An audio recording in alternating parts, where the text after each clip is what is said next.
दोस्तों नमस्कार, मैं हूं विजय कुमार पाल, एक लेखक, इंग्लिश लेखक रादर। आज हम चर्चा करेंगे कि भारतीय कितने भोले भाले हैं, या लिटरली मीनिंग कहूं तो मूर्ख हैं। क्योंकि भारतीय लॉजिक और तर्क के आधार पर बात ही नहीं करते हैं, मान्यताओं पर के आधार पर, झूठ के आधार पर, और किसी का दिल ना दुख जाए ऐसी थ्योरियों के आधार पर बात करते हैं। दिल ना दुख जाए से मेरा मतलब है, नेहरू ने जो बोल दिया, तिलक ने जो बोल दिया, या राहुल संस्कारतायन ने जो बोल दिया, वो फाइनल है। किसके लिए फाइनल है कि ये आर्य कहाँ से आए और आर्य क्या है। This is the stupidity of the Indians और the greatness or the simplicity of the Indians, that they always treat the non-relevant facts as a real facts, because these facts, the fictitious facts of the world, is being created by so-called self-imaginated or self-declared intellectuals, and because due to the illiteracy rate of the nonsense or illogical rationality of the majority of the Indians, rendering the false, following the false aspect of the origin of the species or origin of the Arya। तो दोस्तों, मैं बता देना चाहता हूँ कि भारत का जो मूल निवासी है, भारत में कोई भी मूल निवासी नहीं था। भारत में जितने भी लोग आए हैं वो बाहर से आए हैं। जैसा कि हमने बताया कि जो आज का मानव है, जिसको कि हम होमो सैपियंस के नाम से जानते हैं,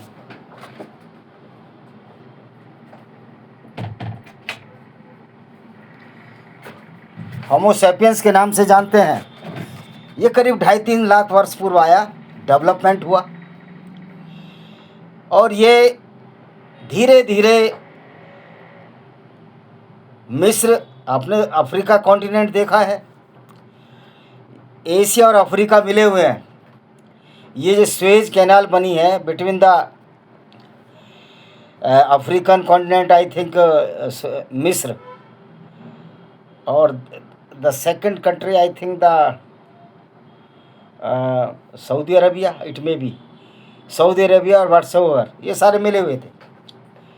तो ये जो माइग्रेशन हुआ, और फिर मज़े की बात है, अफ्रीका एशिया से मिला हुआ है, आप नक्शा देखेंगे तो, और एशिया फिर यूरोप से मिला हुआ। तो माइग्रेशन किस तरह हुआ? अफ्रीका कॉन्टिनेंट के पूर्वी तट पर ये लोग, जो आज का होमो सैपियंस सने सने डेवलप्ड हुआ, उससे पहले होमो इरेक्टस थे, उससे पहले क्रो-मैग्नन मानव, और बहुत सारे ऑस्ट्रेलोपिथेकस जो प्रारंभिक अवस्था के मानव थे। तो हमारा जो DNA 99% चिंपैंजी से मिलता है, यानी चिंपैंजी, टार्सस आदि ये हमारे निकटतम संबंधी हैं।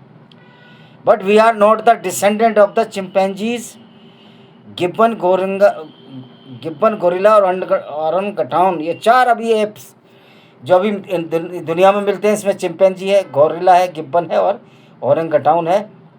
तो हमारा जो रिलेटिवली सापेक्ष रूप से हमारा DNA 99% चिंपैंजी से मिलता है। हम उनके निकटतम पूर्वजों से सने सने डेवलप हुए, और आज जो मानव दिखता है 2.5-3 लाख वर्ष पूर्व, जो पूर्ण डेवलप मानव आया, होमो सैपियंस, कपाल के हिसाब से, के जो कपाल का क्रेनियम है जो 1400 क्यूबिक सेंटीमीटर है, जो कि बहुत बड़ा है शरीर के हिसाब से। यद्यपि हमारा मस्तिष्क हाथी के मस्तिष्क से छोटा है, लेकिन हाथी के शरीर के बराबर अगर हमारा शरीर कर दिया जाए तो हमारा मस्तिष्क हाथी से बड़ा हो जाएगा। यानी कि जो रिलेटिवली है, जो परसेंटेज ऑफ हमारा ब्रेन है, वो हमारे शरीर के औरों के हमारे शरीर के मुकाबले बहुत बड़ा है।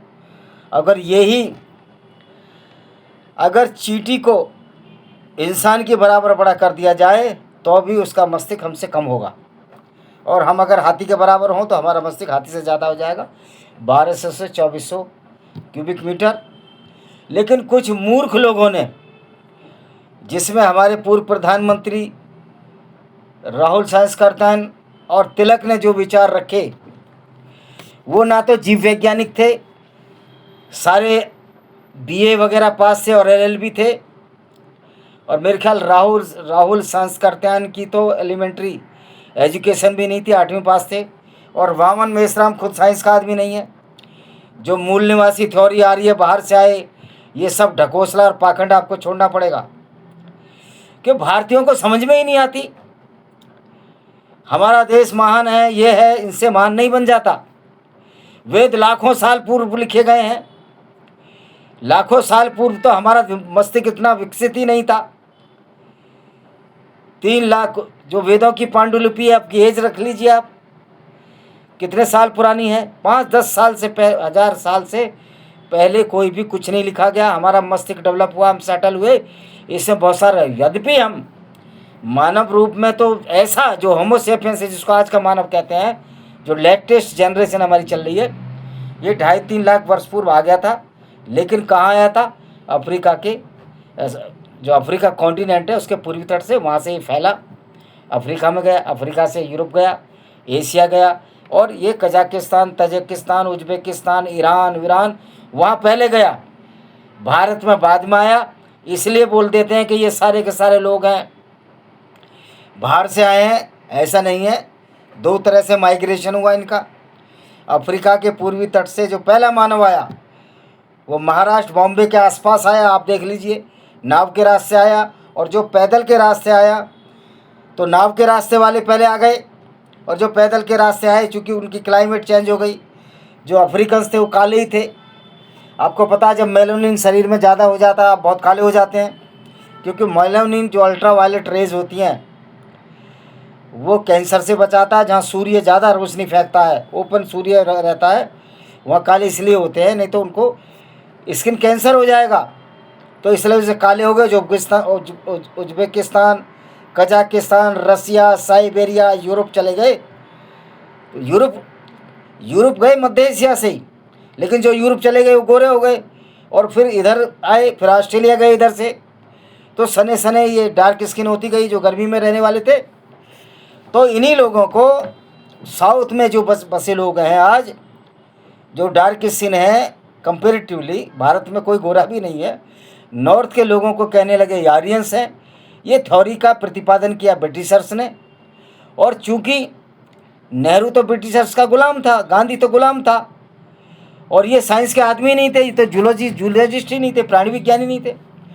मैंने मास्टर डिग्री की है जूलॉजी में, लाइफ साइंस, स्पेशलाइजेशन फिशरी में है मेरा। तो ये सवाल कौन तय करेगा कि मूल निवासी कौन था? ये वामन मेश्राम तय करेगा, जो एलएलबी है, या नेहरू जी तय करेंगे, या तिलक जी तय करेंगे, ये बीए एलएलबी वाले लोग तय करेंगे? तो भारत में इनके तीनों के सिद्धांत गलत हैं। तो लोकमान्य बाल गंगाधर तिलक ने अपनी पुस्तक the Arctic home in Vedas 1903 में खगोलीय और वैदिक मंत्रों की गणना के आधार पर प्रतिपादित किया कि आर्यों का मूल निवास उत्तर ध्रुव आर्कटिक क्षेत्र था। पहली बात तो आर्य नाम का कोई चीज़ नहीं है, ये गढ़ी गई है, परिकल्पना की गई है। और इन्होंने जो किताब लिखी है वैदिक मंत्रों की गणना के आधार पर, वेदों में इतनी सारी गलतियां हैं, इतनी सारी गलतियां, मैं आपको बता दूंगा। वेदों के ऊपर अलग से हम वो बनाएंगे, सीरीज चलाऊंगा, एक एक वेद की हम समीक्षा करेंगे, भले 3 महीने लग जाएं।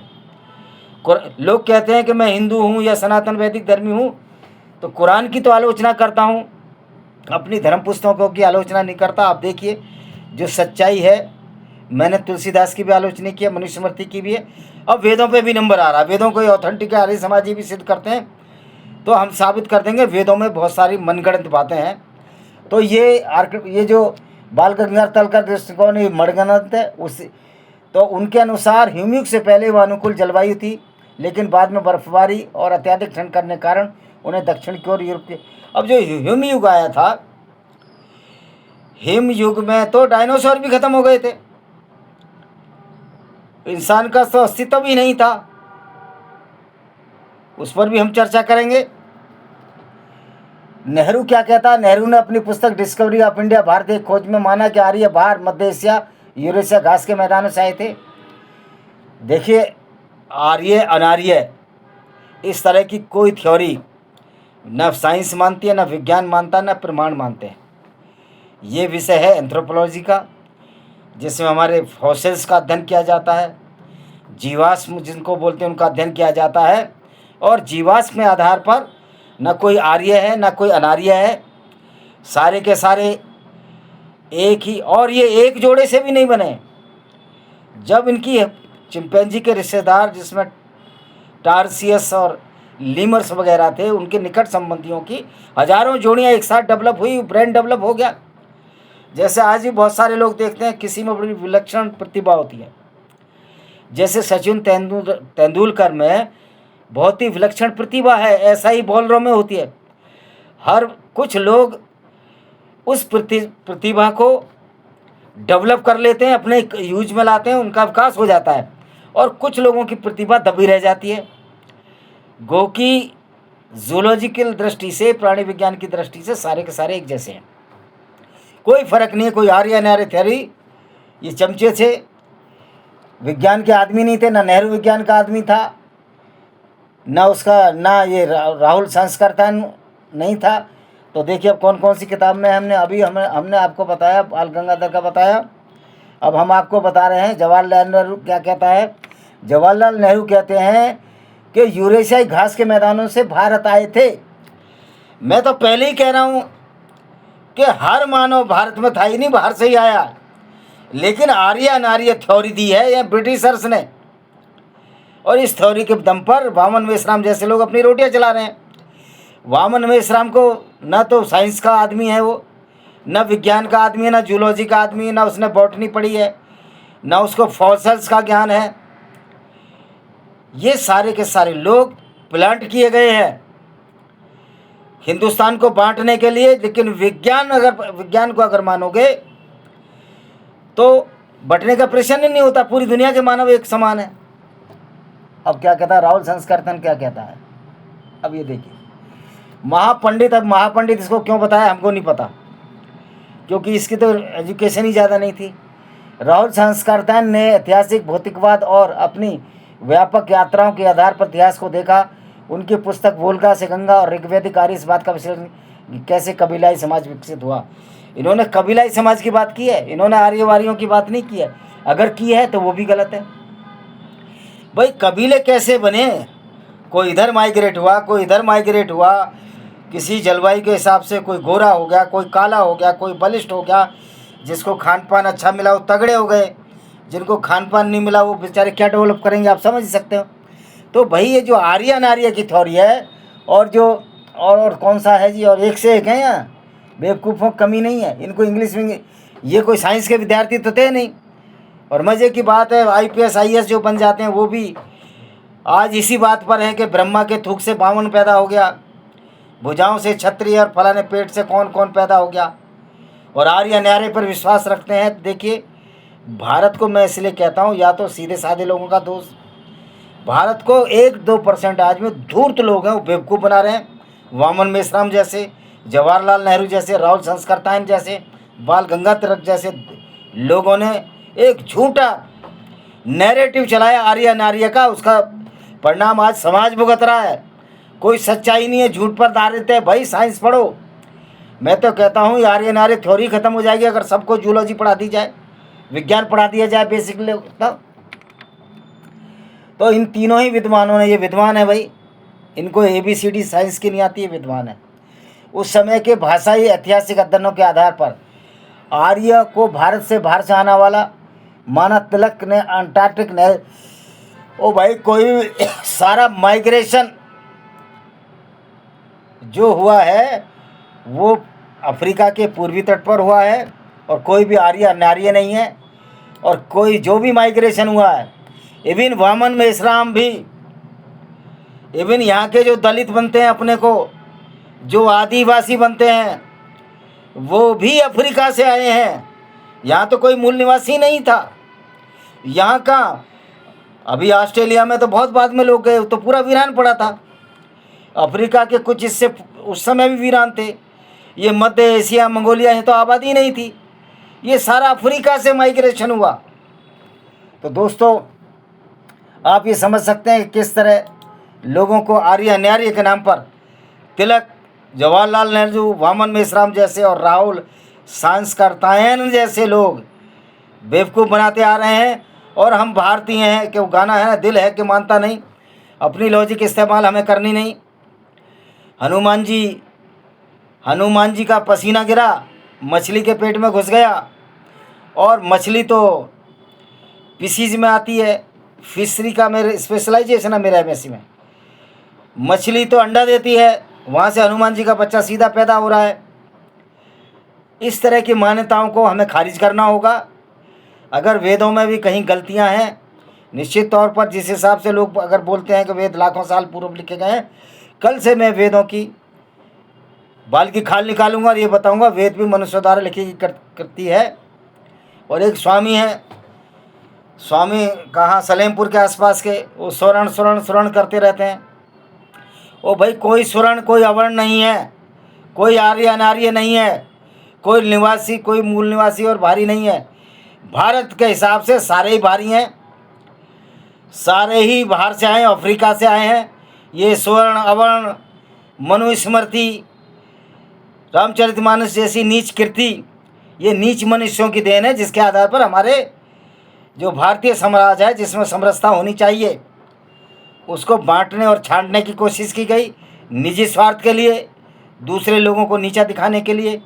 ये सनातन वैदिक धर्म की नीचता के दुष्प्रमाण है कि आज भारत आंतरिक युद्ध लड़ रहा है, आपस में लड़ रहा है। मैं तो इस्लाम के बारे में पहले कह चुका हूँ कि इस्लाम से बड़ी गुंडागर्दी कोई किताब में नहीं है। जो मोहम्मद सिर्फ पूरी ज़िंदगी काफिले लूटता रहा, औरतों को बेचता रहा, उससे गंदा व्यक्ति कोई क्या होगा। लेकिन ये सब भरमाने की चाल ना आर्य था ना अनार्य है, सब एक मानव की संतान है। अफ्रीका के पूर्वी तट से माइग्रेट हुए और पूरी दुनिया में फैले। भारत का कोई भी मूल निवासी नहीं था और कोई आर्य अनार्य नहीं है। वैज्ञानिक दृष्टिकोण से, जूलॉजिकल दृष्टिकोण से, एंथ्रोपोलॉजी दृष्टिकोण से ये सब झूठ और फरेब फैलाया गया। और इनको सो कॉल्ड लोगों को, जिन्होंने इस झूठ और फरेब फैलाया, उनको विद्वानों की श्रेणी दी गई। नेहरू, तिलक, और तिलक ने तो इतनी बड़ी यूनिवर्सिटी बनाई, फिर भी इतनी मूर्खता कर गए। बात कड़वी लगेगी। और भारत में एक है, घड़ी रुक जाती है। अगर गांधी पैदा तो दूसरा गांधी से अच्छा आदमी नहीं पैदा हो सकता। राहुल संस्कर्तन से अच्छा कोई लिखने वाला पैदा नहीं हो सकता। कोई लॉजिक रैशनल बात करने वाला आदमी पैदा नहीं हो सकता। जाकर गालिब कमाल का चैनल देखो, हारिस सुल्तान का चैनल देखो। वो नास्तिक हैं, एक मुस्लिम थे, एक क्रिश्चियन थे। सारा तार तार आर्य अनार्य, ऊंच नीच, छूत अछूत, इसको सारा तार तार कर दिया, सिराजा बिखार दिया है। अब ये चलने वाला नहीं है। इसी के साथ हम इस वीडियो को विराम देते हैं। वंदे मातरम, जय हिंद, आपका दिन शुभ।